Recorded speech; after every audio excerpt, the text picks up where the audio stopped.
Bonjour à toutes et à tous, bienvenue dans l'Aveyron pour la rando des Raspes du Tarn. On vous accueille devant la gare des Raspes et nous on va attendre notre train, mais je crois qu'on risque d'attendre longtemps, hein, Lionel, parce que là c'est plus la saison là pour cette belle rando qui va débuter tout de suite. Alors notre train, comme je vous le disais, on risque d'attendre longtemps parce que depuis 2021 il ne fonctionne plus. C'était un train touristique qui a mené du monde par ici pour avoir ce beau point de vue là sur la suite de notre parcours d'ailleurs, puisqu'on aperçoit le village d'Aïssen. Il est juste en face de nous là-bas, on y sera d'ici quand même une bonne heure, hein, je pense. Bon voilà, là si vous venez ici, vous avez toutes les informations sur ce coin. Et pourtant il y avait de la place là pour faire venir notre train. C'est dommage qu'il se soit arrêté. Et là donc on va vers notre premier point d'intérêt de la journée. C'est une église, on aperçoit son clocher là, juste à travers les arbres. Les calvaires, alors. Ouais. Non, le Vierge Marie. Ouais, et il y a des calvaires, ouais. Tu les as bien vus. Alors le nom c'est facile à retenir, mais il est juste devant vous, ça s'appelle Notre-Dame du désert. Bon alors là vous voyez, le sentier, c'est même plus qu'un sentier, c'est même une piste, elle est parfaitement aménagée. Si vous venez ici, aucun problème pour accéder donc à cette église. Allez, on s'en va voir la croix vivante. Et donc là je vois bien écrit la mention de chapelle. Chapelle qui a été donc reconstruite en 1900 par l'abbé Roland. Voilà, alors chaque croix est un don d'une personne. Ici le nom est un petit peu effacé, cette croix numéro 6. Ouais, on voit pas très bien. Donc avec un paysage par contre qui est assez magnifique là, vers Aïssen, qui sera l'un de nos prochains arrêts. On remontera là cette espèce de crête assez effilée là. Fabre, hein, voilà, là, c'est ouais. Allez, la croix de la famille Fabre, elle est ici, c'est la numéro 5. Et donc forcément... on est en train de voir arriver la 4e, etc. On ne va pas toutes vous les faire. On va tenter d'accéder à cette chapelle. Pour l'instant, elle est assez cachée quand même. Elle est entourée donc de toutes ces croix. Ah mais si, elle est là. Voilà. Elle est juste derrière les arbres. Mais là, je peux déjà vous le dire, on n'ira pas dedans parce qu'elle est ouverte que de la mi-juin à la mi-septembre en gros. Et puis ça se passe le dimanche pour la visiter uniquement.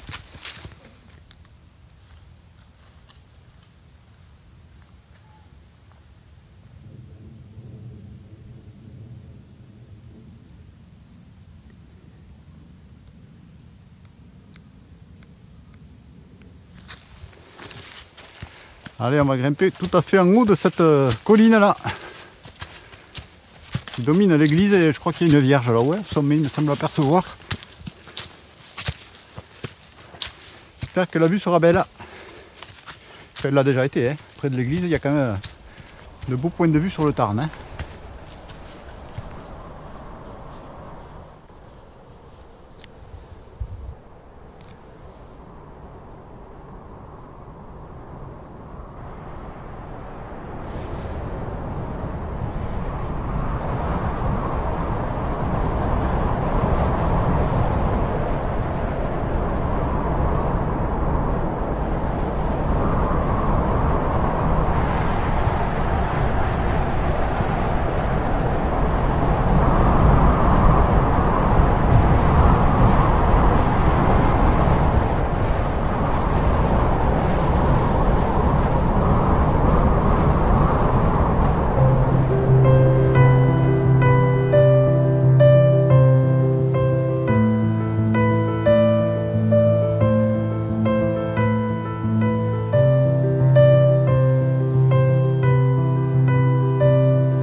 Vous êtes sur Vélo Rando, la chaîne de l'évasion et du dépaysement. Alors si vous aimez notre contenu, eh bien merci de penser à vous abonner, à mettre des pouces vers le haut, à nous poser toutes les questions et à mettre les commentaires que vous souhaitez.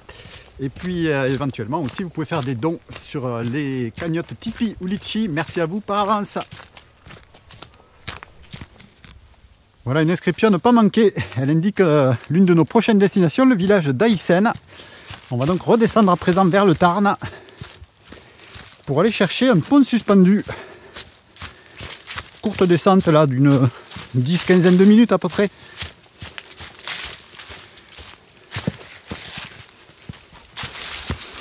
Descente dans les chênes avec quelques châtaigniers par-ci par-là.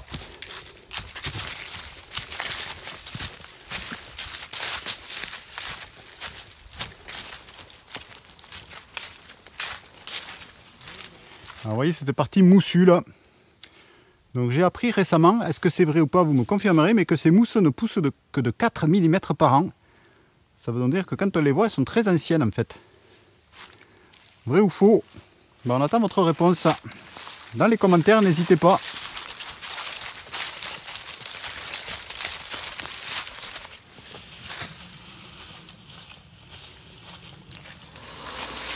Allez, donc on s'approche de notre ouvrage d'art, le pont de Verdal, pont suspendu.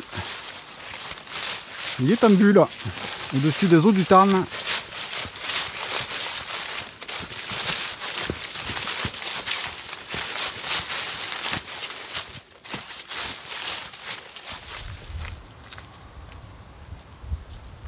On est tout près donc, du pont de Verdal, puisque c'est son nom. Et de là, on aperçoit Notre-Dame du désert qui domine là, d'une bonne centaine de mètres de haut. Les eaux très calmes du Tarn à cet endroit, qu'on appelle les raspes du Tarn. C'est un petit peu la fin des raspes du Tarn. Les raspes, ça veut dire les râpes. Parce que tout simplement, le Tarn a taillé un passage assez étroit, vous voyez, dans ces collines.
d'après moi, deux périodes pour venir ici, certainement au printemps, là, vers juin, quand tout est bien vert. Et puis là, à l'automne, là, les couleurs sont pas moches. On chemine sur du bitume, mais on a quand même les eaux du Tarn sur notre gauche, là. Assez joli ce coin là. Et on va attaquer donc la montée, direction le village d'Aïssen, qu'on a brièvement aperçu en début de vidéo. On va rejoindre notre nid d'aigle, je ne sais pas si vous le voyez, il est tout à fait en haut. C'est un belvédère qui a été construit sur un endroit qui s'appelle le Roc de Saint-Jean. Belle vue, je pense, qui nous attend sur les eaux du Tarn. Voilà, c'est vraiment bien aménagé, bien balisé cette rando, il n'y a rien à dire. Hein. Là, on a juste repéré un vieux pont. Je ne sais pas si on peut y aller. De l'autre côté, on a une ruine qui a attiré notre regard, vous en doutez, si vous nous connaissez maintenant.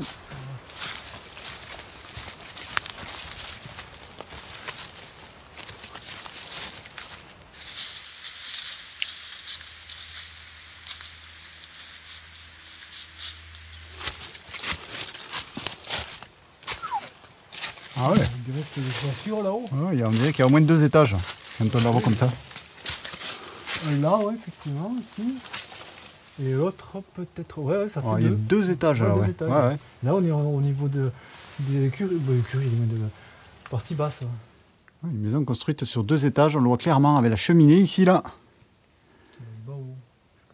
Ouais, qui se termine là au niveau du lierre là-haut.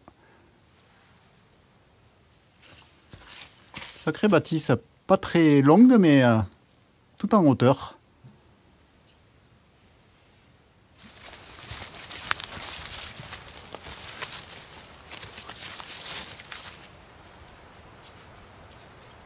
Allez, ben on va grimpatouiller là, cette fois-ci c'est reparti pour un tour. Allez. Et attention, ça glisse, ouais.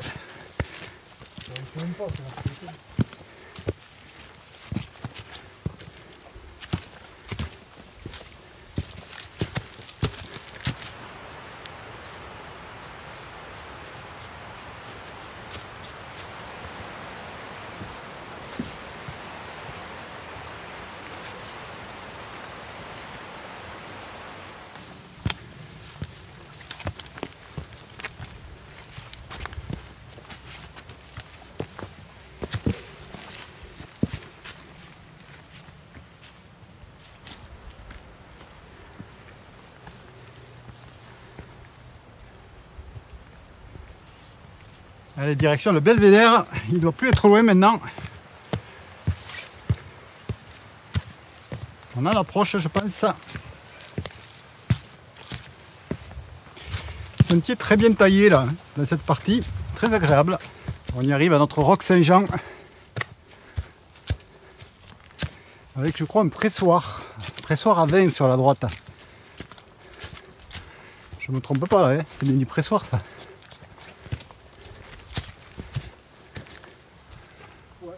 Voilà. C'est bien un pressoir, on ne sait pas qu'est-ce qu'il fait là. Et là voilà la phrase du jour, en parlant de ce pressoir. Je préfère le vin d'ici à l'au-delà. Phrase que vous allez méditer. Alors qu'on va profiter de cette belle vue panoramique. Alors, on n'est pas à une altitude énorme, mais déjà, je pense que ça sera sympa.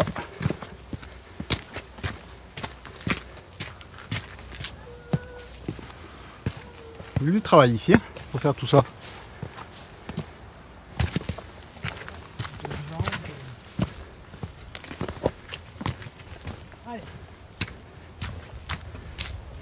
Ouais, joli.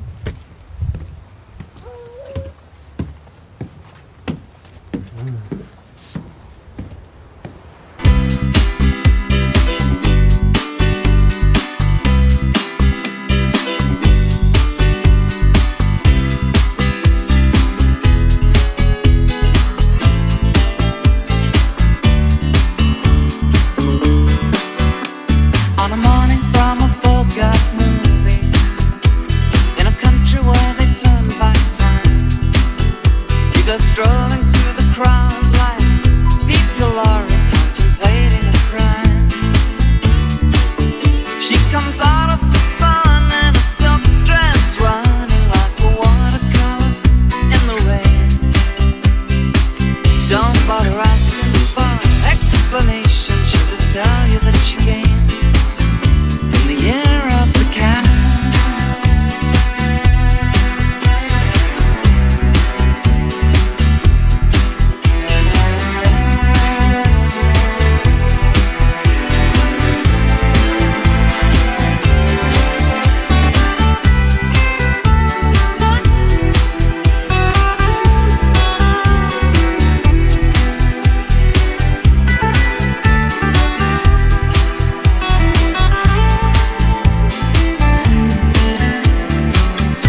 drumbeat strains of the night remain, and the rhythm of the newborn day.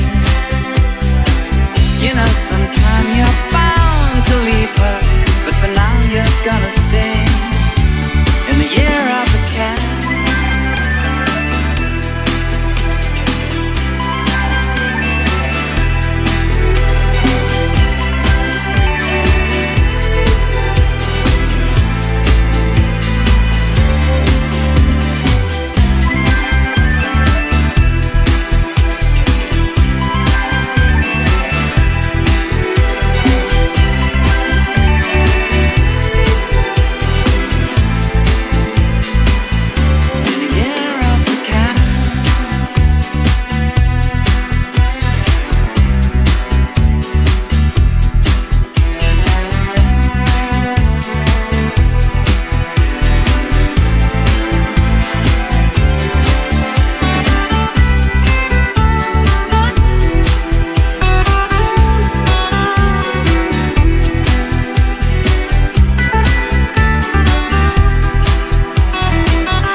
Allez, un village tout en pierre donc.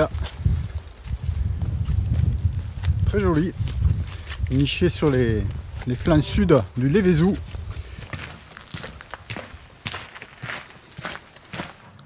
Donc en plus du belvédère, ben, il y a la maison de la Châtaigne. Ouvert donc de juin à septembre. Et puis d'avril jusqu'à octobre également. Mais pittoresque, ouais, ce village d'Aïssen. Il mérite le détour.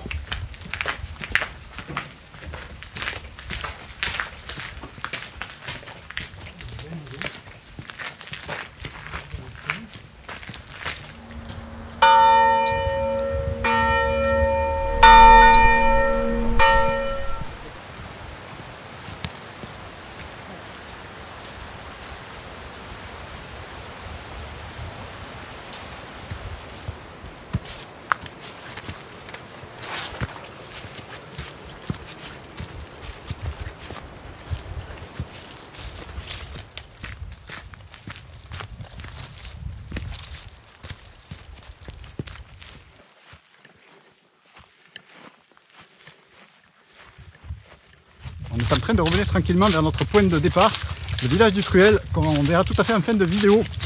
Et là, on a encore quelques petites choses à vous montrer. En tout cas, on espère s'approcher d'un château, manoir peut-être. Non indiqué sur les cartes. Il est là, il est tout près.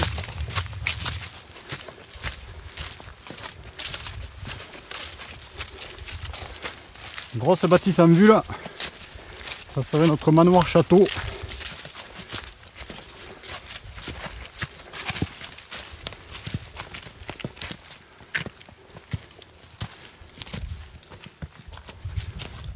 Là, on est en face nord là. On remarque les petites ouvertures là. Voilà, on sait désormais comment ça s'appelle ici. C'est la maison de Pouget ou du Pouget. C'est une maison forte en fait, c'est pas un château, contrairement à ce qui est indiqué un petit peu partout. Du privé, qu'on peut vous montrer quand même un petit peu là.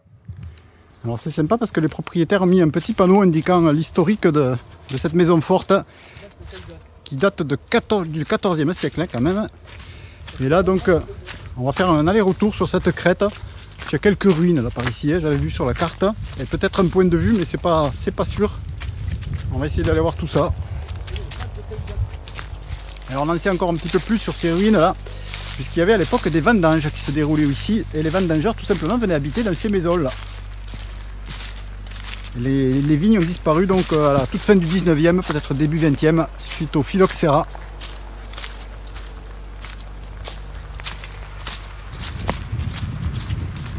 Ah ben, il y a vraiment des constructions là.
vers le sol là.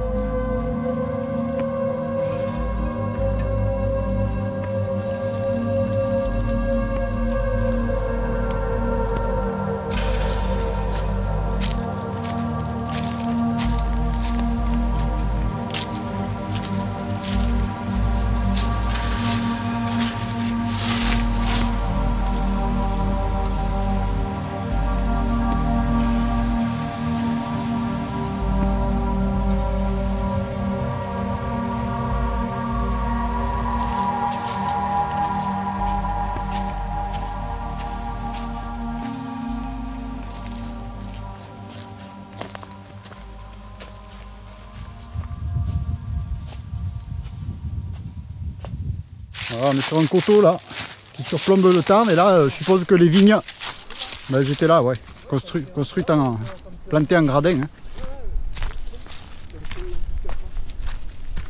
Donc imaginez, il y a plus d'un siècle en arrière, vous aviez du vin ici, des vignes. Et on voit la fin du parcours là, avec cette centrale hydroélectrique, il y en a plusieurs hein, dans le secteur.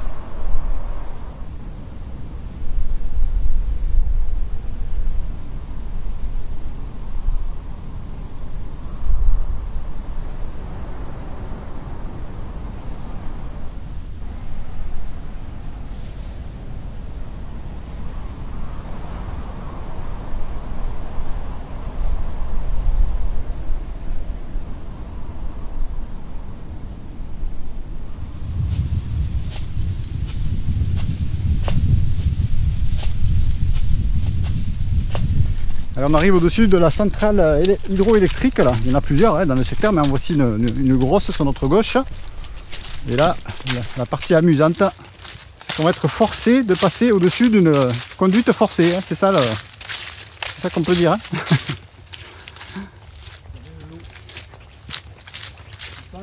Voilà, on a mis un passage piéton parce que sinon c'est vrai que ça aurait peut-être été mal commode hein, de passer dessous là, je sais pas comment on aurait fait.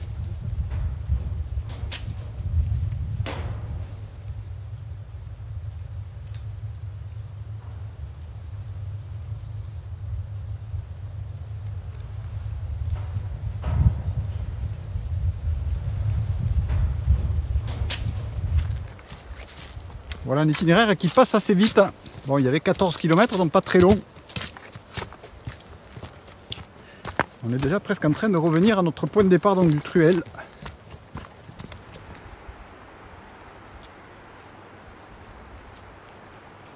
On vous remercie d'être resté au bout de cette nouvelle vidéo Vélo Rando, la chaîne de l'évasion. On va se retrouver très prochainement.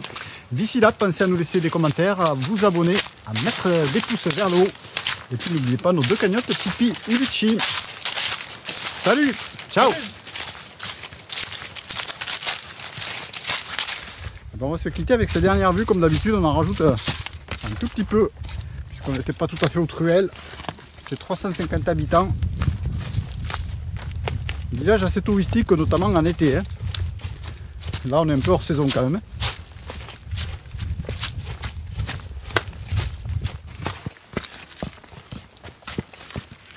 Retour à la civilisation là. Avec les derniers mètres de cette balade.